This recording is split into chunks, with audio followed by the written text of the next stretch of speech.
हाल में Vladimir Putin की gulf के लीडरों से बातचीत ने रूस को पश्चिमी एशिया की मामलों की मुख्य धारा में लाकर खड़ा कर दिया और इसे चीन रूस गठबंधन यूनाइटेड स्टेट्स के वर्चस्व के लिए चुनौती की तरह देखा जा रहा है।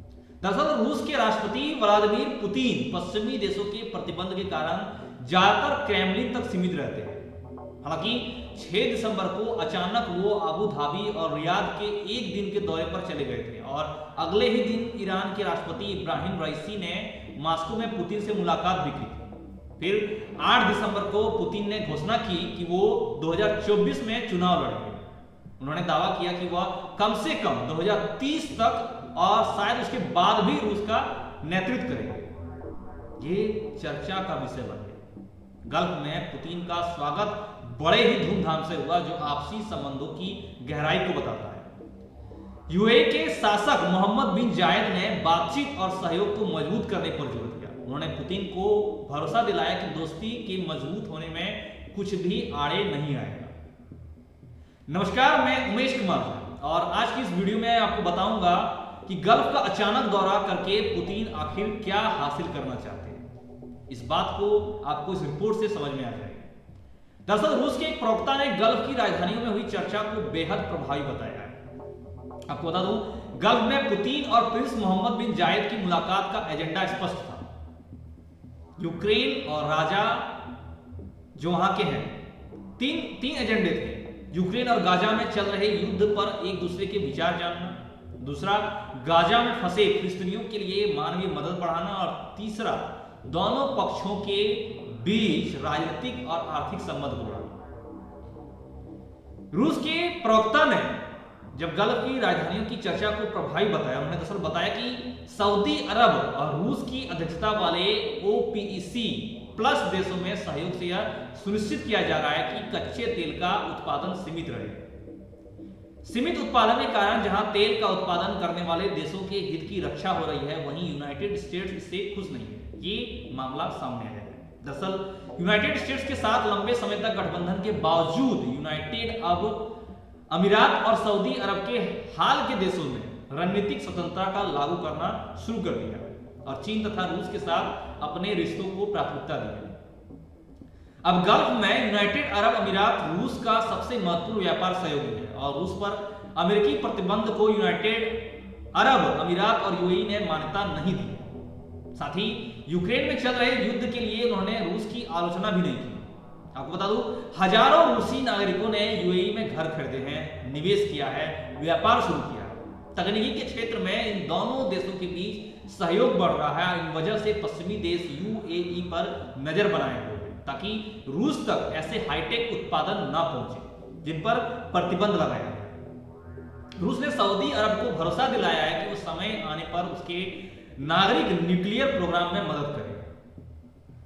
दरअसल ये भरोसा वह समय आने पर, यह भी बताया कि वह समय आने पर उसके नागरिक न्यूक्लियर प्रोग्राम में सहायता करेगा। ये भरोसा उनको दिला चुका है। आपको बता दूं, ईरान और रूस पश्चिमी देशों के कठोर प्रतिबंध के निशाने पर है। ये देश पश्चिमी देशों के प्रभुत्व के लिए चुनौती है और पश्चिम के वर्चस्व को खत्म करना चाहते हैं। ऐसा करने के लिए उन्होंने कई ऊर्जा और सैन्य क्षेत्रों में द्विपक्षीय संबंध बनाए हैं। इसी साल मार्च में रूस, चीन और ईरान की नेवी के ओमान की खाड़ी में साथ मिलकर सैन्य अभ्यास किया। नवंबर में खबर आई थी कि ईरान रूस से Su-35 हवाई जहाज के साथ ट्रेनिंग जहाज अटैक हेलीकॉप्टर मिलने वाले हैं और ईरान ने भी ड्रोन हथियार और बॉडी आर्मर यानी हथियार देकर रूस की सैन्य क्षमता बढ़ाई है। वहीं रईसी यानी ईरान के राष्ट्रपति ने मॉस्को दौरे में दोनों पक्षों के बीच गाजा युद्ध, यूक्रेन और तेल की कीमतों पर गंभीर बातचीत की थी। पुतिन और राइसी ने इजराइल द्वारा किए जा रहे नरसंहार और मानवता के खिलाफ अपराधों को रोकने की मांग की थी। उन्होंने कहा कि इजराइल को पश्चिमी देशों का समर्थन प्राप्त है। ऐसे में सवाल बनता है, पुतिन क्या हासिल करना चाहते हैं।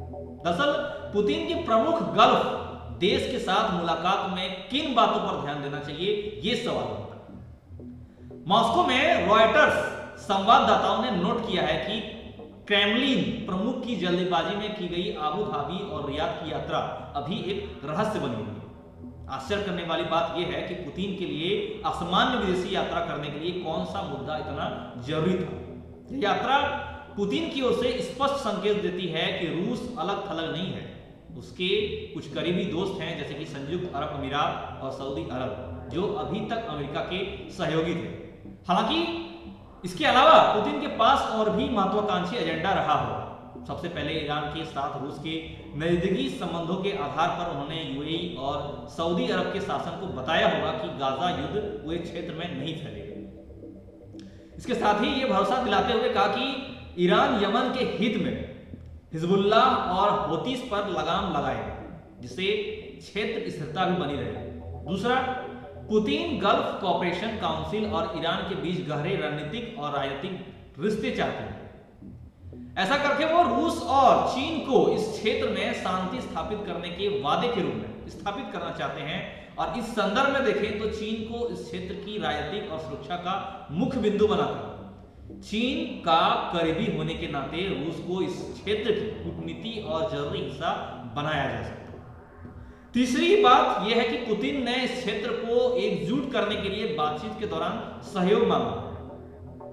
गाजा युद्ध शुरू होने के बाद बदले हुए हालात में क्षेत्र राजनीतिक और कूटनीतिक चुनौतियों से लड़ने के लिए गल्फ की शक्तियां चीन और रूस का साथ लेना चाहिए। इस व्यवस्था से यूनाइटेड स्टेट्स के लिए कोई जगह नहीं होगी और अमेरिका ने इजराइल को बिना किसी शर्त समर्थन देकर खुद को पश्चिमी एशिया में एक विश्वसनीय भूमिका निभाने से अलग कर लिया। और सबसे जरूरी बात आपको बता दूं, पुतिन ने अपने गल्फ वार्ता में सभी को यह विश्वास दिया होगा कि रूस के क्षेत्र दृष्टिकोण में निरंतरता रहेगी, एक अंतराल रहेगा। पुतिन ने उन्हें पहले से सूचना दी कि वो मार्च 2024 में फिर से चुनाव लड़ेंगे और कम से कम इस दशक के अंत तक रूस का नेतृत्व करेंगे। और हाल ही में व्लादिमीर पुतिन की गल्फ के लीडरों से बातचीत ने रूस को पश्चिमी एशिया के मामलों की मुख्य धारा में ला दिया। इस बातों की पुष्टि के रूप में दिखता है। चीन रूस गठबंधन यूनाइटेड स्टेट्स के वर्चस्व के लिए चुनौती है और यह गठबंधन इस क्षेत्र के राजनीतिक व्यवस्था को नए सिरे में बदल रहा है। आज की इस वीडियो में फिलहाल इतना ही। आगे आपसे फिर मिलेंगे कुछ नई और अच्छी जानकारी के साथ। हमारे साथ अंत तक बने के लिए धन्यवाद। और ऐसे ही खबरों से जुड़े रहने के लिए आप चैनल को सब्सक्राइब कीजिए, लाइक कीजिए, कमेंट कीजिए आपकी टिप्पणियां को और दोस्तों के बीच पहुंचाइए, शेयर कीजिए। जय हिंद, जय भारत, नमस्कार।